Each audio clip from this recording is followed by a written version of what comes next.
Olá pessoal, eu sou o Rafael Santana e este é mais um vídeo do canal Livro na Veia. Meu povo, olha, eu já virei fã de Stephen King, inclusive me arrependo profundamente por não ter investido meu tempo e meu dinheiro lendo os livros dele, comprando e tendo os livros dele antes de criar o canal. Antes de criar o Livro na Veia, eu só tinha lido O Iluminado e It, a Coisa, que eram os mais famosões dele, né? Assim que eu conhecia. Não tinha lido toda a obra. Já tinha visto um ou outro filme inspirado nos livros dele, mas os livros mesmo eu não tinha ido atrás, certo? Não tive um contato mais profundo com eles antes de inaugurar o Livro na Veia. E ainda bem, tá? Que eu mudei isso daí na minha vida. Estou já com um bom catálogo dele aqui atrás, ainda faltam muitos livros para comprar, mas em algum momento terei lido toda a obra de Stephen King. E digo pra vocês que eu teria feito isso sorrindo. Porque até agora eu não tive nenhuma decepção com as obras do Stephen King. Eu já li Carrie a Estranha, que pra mim é o meu menos preferido. Carrie a Estranha, Salem, O Iluminado, A Dança da Morte. Lerei A Longa Marcha nas próximas semanas. E nesse meio tempo eu peguei um conto desse livro, o primeiro conto, o conto Jerusalém Slot, para ler. E que conto maravilhoso, gente. Deu até vontade de ler todos os contos do livro, que são mais ou menos 20 contos, se não me engano. Mas eu pensei, não, peraí, não é essa leitura do King que eu tenho que fazer agora. Primeiro eu tenho que ler A Longa Marcha, depois eu leio outra coisa do King. E já garanto para vocês que assim que eu tiver lido A Longa Marcha, vou voltar correndo para esse livro, porque eu quero conhecer as outras histórias que temos aqui. A primeira história, Jerusalém Slot, se passa no mesmo universo, certo? É um prelúdio do livro Salem. Aqui a gente também tem a cidadezinha onde Salem se passa, só que a história aqui acontece no ano de 1850. A história começa por volta dessa época aí. Mas tem questões mais antigas que são abordadas aqui também. E a gente vai ter aqui 2 protagonistas. Na verdade, 3 protagonistas. Ou 4. Tem vários, tá? Mas os principais aqui são o Charles Boone, que é o narrador da história na maior parte do tempo. O Calvin, que é um funcionário dele, que vai ali para uma propriedade em Chapelwaite, junto com ele, junto com o Charles, para ajeitar as coisas, certo? E temos o Sr. Bones, que eu esqueci agora o primeiro nome dele. Minha memória é uma porcaria, tá? Vocês já sabem disso. Mas esse conto, que é um conto epistolar, certo? Ele é construído através de cartas que são enviadas pelo Charles e pelo Calvin para o Sr. Bones. É formado por essas cartas e também por trechos de um diário de um antepassado do Charles, um personagem chamado Robert Boone. O que acontece? A história aqui se passa numa propriedade chamada Chapelwaite, que fica numa região ali do Maine. A primeira carta é datada no dia 2 de outubro de 1850. Inclusive, deixa eu ver uma coisa aqui que eu não reparei durante a leitura. Deixa eu ver se tem alguma carta aqui que se passa no dia 9 de outubro, que é o dia do meu aniversário. Não tem. Depois dessa primeira carta vem uma de 6 de outubro e depois do dia 16. Não gostei, tá? Stephen King. Tinha que ter uma carta aqui que se passasse, que tivesse sido escrita no dia 9 de outubro. Poxa, perdeu aí uma oportunidade, tá? Mas, nessa primeira carta, vou deixar aqui o conto aberto para eu ir me guiando e não esquecer nada para comentar com vocês. Ah, e um detalhe, tá, gente? Eu acho que vou contar toda a história aqui. Se você não quer saber o desfecho, eu vou avisar antes de chegar ao final do conto, tá bom? E aí você assiste o vídeo só até uma certa parte. Depois que vai para Chapelwaite, para essa propriedade que ele herdou de um primo chamado Philip, que faleceu, a família Boone sempre teve essa propriedade já há muitas décadas. E o atual membro dessa família, teoricamente o único membro dessa família, o Charles, ele agora vai ser o proprietário dessa casa, dessa mansão em Chapelwaite, que é vizinha de um povoado chamado Jerusalém Slot, que já eu vou comentar sobre ele. O Charles, então, sai do lugar onde ele vivia e vai para essa propriedade, entra lá pela primeira vez, abre, os ambientes, os cômodos por lá, circula pela propriedade. Ele vai para lá com o seu amigo e funcionário Calvin, seu ajudador e tudo mais, para colocar essa casa em ordem e tê-la como a sua próxima moradia, certo? E ele escreve uma carta para um amigo dele. O sobrenome desse amigo é Bones, e ele sempre começa as cartas com um cumprimento, caro Bones, e em seguida faz o seu relato daquilo que está acontecendo ali na sua residência novíssima em folha. Assim, novíssima em folha na sua vida, porque nova ela não é nem um pouquinho. Na primeira carta, ele comenta, né, faz uma retrospectiva da vida tanto dele quanto do Bones, que teve que se mudar para a Flórida para tratar, né, de uns problemas ali de saúde. O próprio Charles também teve uns probleminhas, certo? Psicológicos, recentemente. Ele, inclusive, perdeu a sua esposa, né? Se eu não me engano, a esposa dele é Sarah. Tem uma Sarah e uma Judith, que são citadas aqui. Uma é a esposa do Bones e a outra era a antiga esposa, né? Ah, tá. Achei aqui.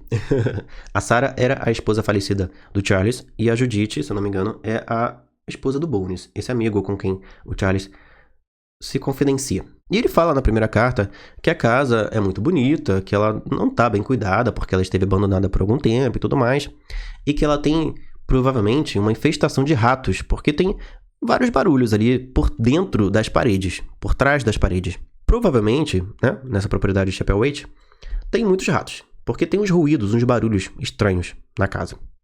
Em toda a casa. Fora um cheirinho assim meio característico, né? Que pode ser um cheiro de uma casa que ficou fechada por muito tempo, que, né, já tem móveis muito antigos, que a madeira talvez já esteja um pouco velha, apodrecendo. Talvez seja por isso, o tal cheiro que tem ali dentro.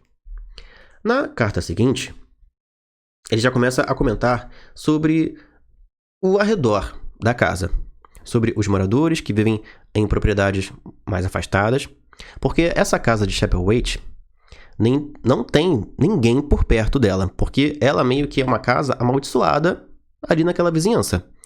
Inclusive, mais pra frente no conto, o Charles vai ter contato com algumas pessoas, vai ter contato com um lenhador, um vendedor de madeira para, né, ter lenha na lareira, vai ter contato com uma senhora chamada Senhora Cloris, e todos eles vão, assim, tratá-lo de forma muito hostil, principalmente o camarada que lhe venderia lenha. A Cloris ainda é um pouquinho mais, né, amistosa, ainda diz pra ele, olha, vai embora daquilo lá, sai de lá, você indo para lá, você vai atrair coisas ruins tanto para você quanto para todos nós aqui. É meio que uma lenda urbana aquela casa, de que ela é assombrada, de que tem coisas, presenças sobrenaturais e muito malignas ali naquela residência. A família que sempre viveu ali, nessa residência, Chapelwaite, muitas tragédias aconteceram. Acidentes, coisas estranhas, sabe? Por exemplo, teve uma jovem que pertenceu a essa família que morreu no porão, descendo a escada do porão. Ela tropeçou, né? Sofreu um acidente ali e morreu. Só que, aparentemente, esse acidente foi provocado, né, por um outro membro da família. E esse membro, por culpa, né, e tudo mais, por essa morte dessa garota, esse camarada teria então né, amarrado uma coisinha no pescoço e, sabe, não vou dizer a palavra aqui exatamente, mas vocês já sabem qual. Ele né, no porão, para meio que se punir por ter sido o causador daquela morte, daquela garota, daquela jovem. E teve muitas outras situações estranhas e sinistras aqui nessa casa. E a história vai avançando, certo? Até que chega um ponto aqui que tanto o cheiro da casa quanto os barulhos vão ficando cada vez mais estranhos. Não eram mais apenas ruídos que lembravam ruídos de ratos ou de outros bichos. Também tinha barulhos de respiração, de murmúrios, de pés arrastando no chão. Também tinha a questão de uma possível presença. Então, assim, a coisa foi ficando cada vez mais, né, estranha aqui, né? Mais sinistra. Tem um mosquitinho voando aqui que eu vou ter que matar ele. Senão ele fica zanzando aqui na frente da minha câmera, né? Por causa da luz do softbox, eles, né, saem das profundezas e vêm pra cá. Curti um pouquinho da claridade. Vou deixar a minha raquete aqui de prontidão. Se aparecer, já viu, né? E aí eles vão para... Peguei. Mas acho que tem outro mosquitinho voando aqui. Eles vão para uma vizinhança próxima dali, que é o povoado de Jerusalém Slot. Esse lugar, depois de uma certa, né, situação ali, algumas décadas atrás, todos os moradores desse lugar evaporaram. Eles desapareceram. O lugar se tornou um povoado fantasma.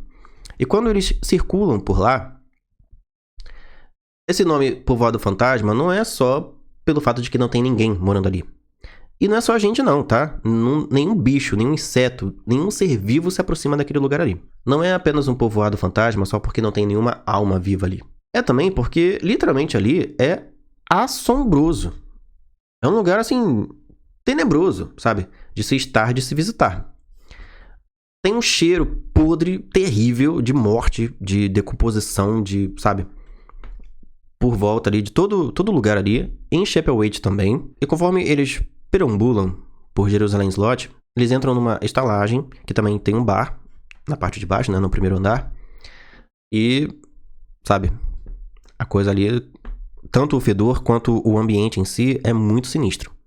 Depois, eles vão até uma igreja que tem ali, em Jerusalém Slot. E quando eles entram nessa igreja, tudo dá a entender, pelas características do interior da igreja, incluindo aí uma cruz de ouro que está invertida, tudo dá a entender que aquela igreja não era uma igreja habitada por Deus. Tem até um diálogo deles aqui, e acho que é o Charles que diz que Deus não está ali naquela igreja, que Deus não habita ali naquela igreja. Ou seja, não era uma igreja para se cultuar divindades do céu. Era uma igreja para se cultuar coisas do inferno, né? Do capeta. E além de todas as questões visuais que eles vão encontrando ali, que são sinistras, e do fedor, de morte, de decomposição, tem também algumas situações mais palpáveis e mais concretas que acontecem ali, de ruídos, barulhos, presenças, e chega também a acontecer uma espécie de tremor no altar dessa igreja. E eles ficam apavorados, eles vão embora, sabe? É uma coisa sinistra mesmo, aterradora. Um pouco mais pra frente no conto, o Charles coloca na sua cabeça que ele vai entrar no porão. O acesso do porão fica na cozinha, é por um alçapão que fica na cozinha. Ele vai até lá para investigar o que tem lá, para saber o que tem lá dentro e tal. Só que quando ele faz isso, ele descobre que naquele porão, a cadeira e a corda que foi usada para, esse antepassado dele usou para, a si mesmo, ainda estão lá. E não apenas essas duas coisas. Tem duas pessoinhas sinistras lá embaixo. E daqui pra frente tem spoilers, tá? Do final, tá, pessoal? E dos mistérios da história. Então, se você não quer saber os segredos que tem por trás dessa história e como vai ser o desfecho, pare de assistir esse vídeo por aqui, beleza? Spoilers à frente. O Calvin, que é esse camarada, amigo do Charles, que está ali ajudando ele a colocar aquela mansão em ordem, ele é muito curioso. É uma pessoa muito, investigativa, digamos assim. E tem uma biblioteca naquela casa, e ele encontra um diário de um antigo morador daquela casa, chamado Robert Bone, que começa a falar sobre coisas, assim, do antepassado daquela região e dos moradores de Chapelwaite. Num certo dia, algumas décadas atrás, surgiu um homem em Jerusalém Slot, um velho, chamado James Boone. Ele se autoproclamava, um guia espiritual. E ele acabou conquistando a confiança e a fé das pessoas que viviam ali. Montou, então, a sua igreja, que é a igreja que o Charles visita, um pouco antes, ali no conto. Só que ele iludia as pessoas, falando de Deus, falando da Bíblia, de coisas cristãs. Mas chegou um certo ponto em que nas suas pregações, nos seus ensinamentos, ele começou a misturar as coisas. Então, em algum momento ali, o culto que ele oferecia nessa igreja não era mais um culto a Deus. Era um culto a coisas pagãs, sobrenaturais, coisas das trevas, coisas nefastas. Porque ele não era um emissário de Deus, de Cristo e tudo mais. Ele era, na verdade, um emissário de uma criatura chamada o Verme, que existe e que vive ali por baixo, certo? De Jerusalém Slot, de Chapelwaite e de outros lugares aqui, nesses arredores, há muitas e muitas eras. Essa criatura veio do espaço, é um ser cósmico, um monstro cósmico, que se alojou ali como a criatura de It, a Coisa. E o Stephen King se inspirou bastante nas obras de Lovecraft. do terror cósmico de Lovecraft. Temos aqui, então, o vilão do conto é essa criatura, esse monstro, esse verme, que vive ali nas profundezas de toda aquela região ali, de Jerusalém Slot e de Chapelwaite e de uma outra cidade que tem aqui, que eu não lembro agora qual é o nome, porque é um nome um pouquinho complicado, é Pratchett alguma coisa, que também tá ali, né, no páreo, para sofrer as consequências. E tem um livro, um grimório, com todo um texto, assim, invocatório, que esse James Boone usava nessa igreja, nesses cultos, para meio que trazer essa criatura à tona. E ele começou a se relacionar com todas as mulheres daquele vilarejo, daquele povoado. E teve vários filhos com ela, vários herdeiros sanguíneos seus. Tanto que chega um ponto aqui nas cartas de um personagem, né, do Robert, que diz que os moradores ali eram todos iguais. E que por causa dessa questão do incesto e tal, algumas crianças nasciam defeituosas, nasciam sem nariz, sem olhos. É complicada aqui a situação. E esse camarada, ele teve um filho, um dos filhos, né, dos muitos que ele teve, foi embora dali e deu origem a uma nova família, que é a família do Charles, a família Boone. E o povo que vivia ali em Jerusalém Slot, num certo momento da história, eles evaporaram, eles desapareceram. Por quê? Porque eles serviram de alimento para essa criatura, para o verme. Mas seus espíritos, né, suas almas, ainda estão por ali, assombrando aquele lugar. E algumas dessas pessoas viraram, inclusive, mortos-vivos, que é o caso dos 2 parentes que morreram ali em Chapelwaite. Os parentes do Charles. Essa garota que morreu caindo da escada, né, no porão, e o cara que, né, se pendurou ali e tal, por causa dessa morte dessa jovem também.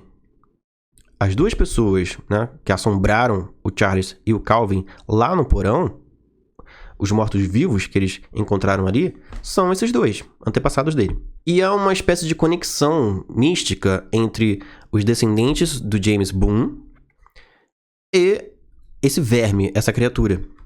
Sempre que algum descendente do James Boone retorna para aquela localidade ali, para Chapelwaite, ele meio que desperta essa criatura. Ele meio que traz as coisas ruins desse lugar à tona. E é o que está acontecendo agora, porque o Charles é um descendente direto dessa linhagem incestuosa desse camarada, do James Boone. Então, a ida dele para Chapelwaite está meio que fazendo renascer toda a coisa macabra que há por trás daquela região ali, que está nas entranhas daquele lugar. E é por isso que teremos um fim trágico tanto para o Calvin, coitado, quanto para o próprio Charles. Porque vai acontecer ali o embate deles com essa criatura, com essa coisa que está por ali. E o Charles vai perceber que ele é um elo de conexão. Que o sangue dele, que está nas veias dele, essa descendência dele, desse camarada, que era o emissário dessa criatura, o James Boone, a existência de um herdeiro sanguíneo desse camarada ali, traz esse monstro à tona.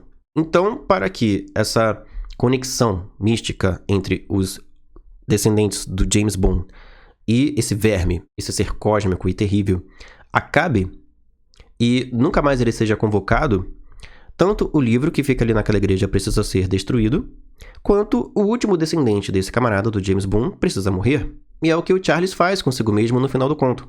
Ele se afoga no mar, acreditando que é o último descendente desse James Boone. E, teoricamente, ele acabaria com esse elo, esse ser, essa criatura jamais poderia ser convocada de novo, certo? Porém, mais pro finalzinho do conto, a gente descobre que ele morreu em vão. Porque tem um outro descendente desse camarada que ainda tá vivo por aí. O nome dele é James Robert Boone. E adivinha, no final da história, ele vai para Jerusalém Slot. Ou seja, o mal que habita lá estava adormecido, esteve adormecido por um tempo, mas tudo indica que será despertado de novo. Esse então foi uma espécie de resumão desse conto do Stephen King, o conto Jerusalém Slot, que abre o livro Sombras da Noite. Se você nunca leu, vale super a pena. E veremos então se os outros contos são tão bons quanto esse. Muito obrigado a você que viu esse vídeo até aqui, que deixou o seu like, que já se inscreveu no canal, que também se tornou membro aqui do Livro na Veia.